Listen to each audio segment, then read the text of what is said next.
আব্বু বেলা হয়ে গেল, ওঠেন, চা খেলেন? কি ব্যাপার, আব্বু কথা বলছে না যে? আব্বু, আব্বু, ওগো তুমি তাড়াতাড়ি এসো, এদিকে আব্বু কথা বলছে না। কি গো, আমাকে ডাকছো কেন?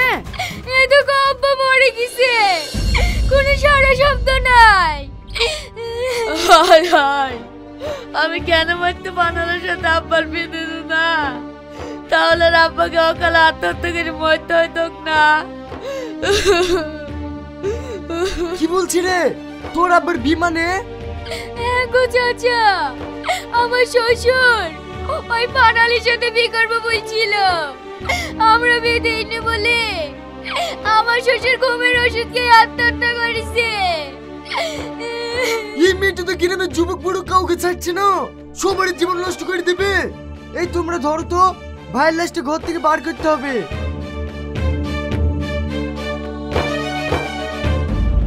এই ভাই তো কোনো মরেনি, নিঃশ্বাস নিছে, তাড়াতাড়ি ডাক্তার ডাকো। হ্যাঁ, আমি এক্ষুনি ডাক্তার ডেকে আসছি। দাদু, এই বয়সে কেন আত্মহত্যা করতে গেছিলি? কেন আত্মহত্যা করতে গেছিলে তুমি জানো না? আমার শ্বশুর যদি আজকে মরে, এলে কি সব দায় তুমি হবা। তার মানে আপনারা এসব কি বলছেন? আমি তো কিছুই বুঝতে পারছি নি। কেন তুমি বুঝতে পারছো না? আমার শ্বশুরের জমি জায়গা ভাগ লেলে কি তাকে পটি পটি বিয়ে করবো বললি প্রেমের জেলে ফাঁসিছ?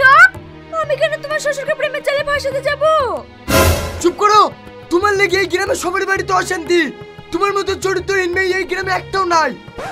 দাঁড়ান, আমি অনেকক্ষণ ধরে লক্ষ্য করে দেখছি আপনারা এই মেয়েটাকে উল্টোপাল্টা কথা বলছেন। এই মেয়েটার স্বামী নাই, দোকান চালিয়ে সংসার চালায় বলি কি এই মেয়েটা খারাপ? তুমি তো খুব কথা বলছো, তুমি এই মেয়েটার সম্পর্কে কতটুকু জানো? আমিও মাঝে সাথে পানের দোকানে যাই, মেয়েটার ব্যবহার জানি। মেয়েটার ব্যবহার সম্বন্ধে কি জানো তুমি?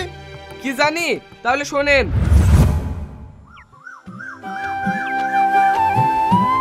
কি ব্যাপার ভাই, পান খাচ্ছো? ভাত খাবে না? ভাবি 3-4 বার এসে ডেকে গেল, যাও বাড়ি গিয়ে গা পা ধুয়ে খেয়ে লাও গা। না, আমি বাড়ি যাব না, বাড়ি গেলেই ওর সাথে টাকালি ঝামেলা হয়। ঝামেলা তো হবেই ভাই, সারাদিন দোকানে বসে এভাবে পান খালে হয়? কিছু কাজ তো করতে হবে, কাজ না করলে সংসার চলবে কি করি? আমার কাজ করতে কোনো মনই যায় না, বাড়িতে গেলে সব সময় ঝ্যানম্যান করে। দেখো ভাই, বাড়িতে কোনো কিছু না পাইলে মেয়ে ছেলে ঝামেলা করবে। কাল তুমি ইনকাম করে দেখো, তোমার বউ তোমাকে খুব ভালোবাসবে। সত্যি বোন, আমারই ভুল, বসে থেকে থেকে কোনদিন সংসার চলে। কাল থেকেই আমি কাজ করতে যাব। আই লাভ ইউ জান, একটা পান দাও। I love you too. তুমি আমাকে ভালোবাসো? হ্যাঁ, আমি তো সবাইকে ভালোবাসি, আর তুমি আমার ছোট ভাই, তোমাকে ভালোবাসবো না? বলো কি পান দেবো? কি করে?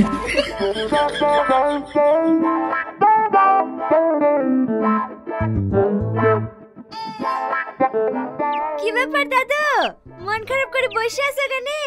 একটা জর্দা পান দেবো নাকি? কি ব্যাপার ডার্লিং, কথা বলছো না যে? আচ্ছা, মানুষের বয়স হয়ে গেলে কি পরিবারের কাছে বোঝা হয়ে যায়? কেন দাদু, কি হয়েছে? তোর দাদি মরে গেছে 20 বছর আগে, ছেলেদের মুখ পানে তাকি আমি কাউকে বিয়ে করিনি, ওরা শুধু কষ্ট পাবে বলি, আর আজ সেই ছেলে বোর কাছেই ভারী হয়ে গেছি। কাঁদো না দাদু, চুপ করো। কাঁদবো না তো কি করবো বল, আমার মরা ছাড়া কোনো উপায় নাই। বালা শাক মরবা কেন? আর একটা বিয়ে করবা?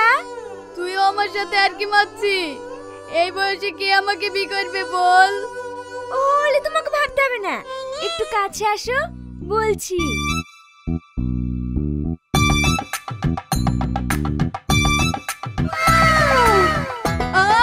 এই করলে সব ঠিক হয়ে যাবে? হবে না মানে? অবশ্যই ঠিক হবে। ঠিক আছে, আমি বাড়িতে তাই করব। এবার বলুন, এই মেয়েটা সব করার পরেও কোন দিক দিয়ে খারাপ মনে হয়েছে? তুমি বেশি জ্ঞান দিও না, একে আমার চেয়ে বেশি কেউ চেনে না। ই আমার ছেলের বউ ছিল, এর চরিত্র খারাপ বলি একে ডিভোর্স দেওয়া হয়েছে। চুপ করো, তুমি কাকে চরিত্রহীন বলছো? তুমি এতদিন কোথায় ছিলা? তোমাকে আমি কত জায়গায় খুঁজেছি, কোথাও পাইনি। তোমার যে মাথা খারাপ হয়ে গেছিল, কোথায় ভালো হয়েছে? পরে আমি সব বলছি, তার আগে তুমি এই মেয়েটার কাছে ক্ষমা চাও। এই চরিত্রহীন মেয়ের কাছে আমি কোনোদিনও ক্ষমা চাবো না। তোমার কোথাও ভুল হয়েছে। এরকম মেয়ে কোনোদিনই চরিত্রহীন হতে পারে না। তুমি হারিয়ে যাওয়ার পরে এই মেয়েটার সঙ্গে বাবুর বিয়ে দিই, তারপরে নিজের চোখে যা দেখেছি কোনোদিনই কারোর কথা বিশ্বাস করব না।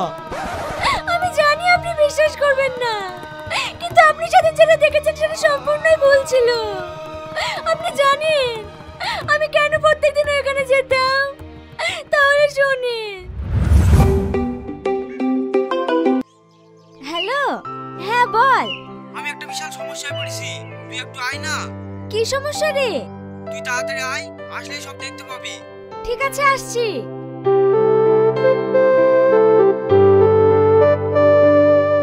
তুমি ফোনে কার সাথে কথা বললি? আমার একটা বন্ধুর সঙ্গে। সবসময় বন্ধু আর বন্ধু, কলাক যে বন্ধু আছে তাই আমি ঠিক করতে পারছি নি।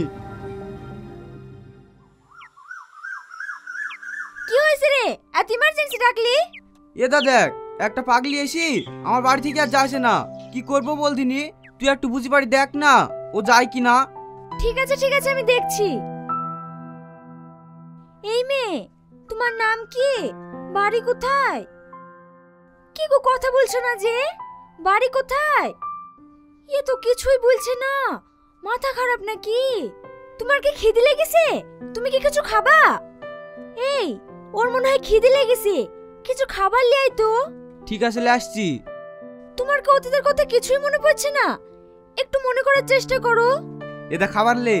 এই রাজেশ, এ তো কিছু মনে করতে পারছে না, তাহলে কে ঠিকানায় পৌঁছে দেবো কি করি? তাই ভাবছি কি করা যায় বল দিনি। তুই এক কাজ কর, ওকে কিছুদিন তোর বাড়িতেই রাখ। যখন ওর স্মৃতিশক্তি ফিরে আসবে তখন ওকে বাড়ি পৌঁছে দিলেই হবে। ঠিক আছে, তাই হবে, কিন্তু তোকে মাঝে সাঝে এসি এই মেয়েটার দেখাশোনা করতে হবে। ঠিক আছে, আসবো।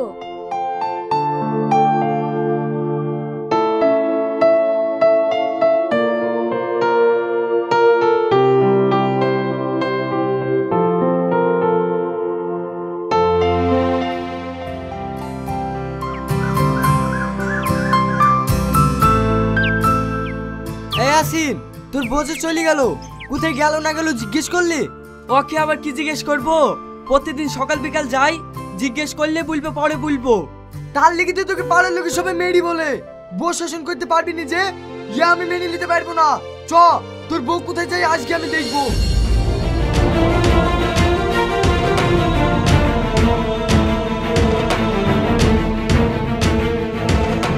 দাঁড়াও, আজকে তোমার সব মুখোশ খুলে গেছে। তুমি এরকম মেয়ে? সি সি সি, আজকে তোমার পারে তাকাতে আমার ঘৃণা লাগছে। আব্বা, আপনার কোথাও একটা ভুল হয়েছে। আপনি একবার বাড়ির ভিতরে আসেন, তাহলেই সব বুঝতে পারবেন। ওই পাপের বাড়িতে আমি ঢুকবো না। আর শোন, তোর লেগে আমার বাড়ির দরজা সারা জীবনকার লেগে বন্ধ।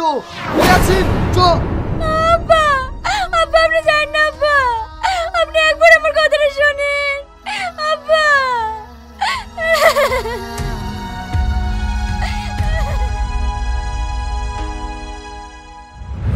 এবার তুমি বুঝতে পেরেছো যে তুমি কত বড় ভুল করেছো? তারপর থেকে দিনরাত আমার সেবা যত্ন করে সুস্থ করেছে।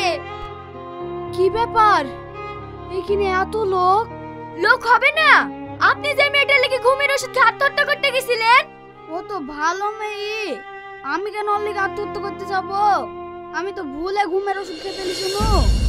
বৌমা, আমি সব বুঝতে পেরেছি, তুমি নির্দোষ। আমি তোমার কাছে যে অন্যায় করেছি তুমি আমাকে ক্ষমা করে দিও। আব্বা আপনি কাঁদেন না, আমি আপনার কথা কিচ্ছু মনে করিনি, সবই আমার কপালের দোষ ছিল। আমারও কপালের দোষ মা, তোমার মতো সোনার টুকরো বৌমা পেয়েও তাও তোমাকে চিনতে পারিনি। চলো বাড়ি চলো।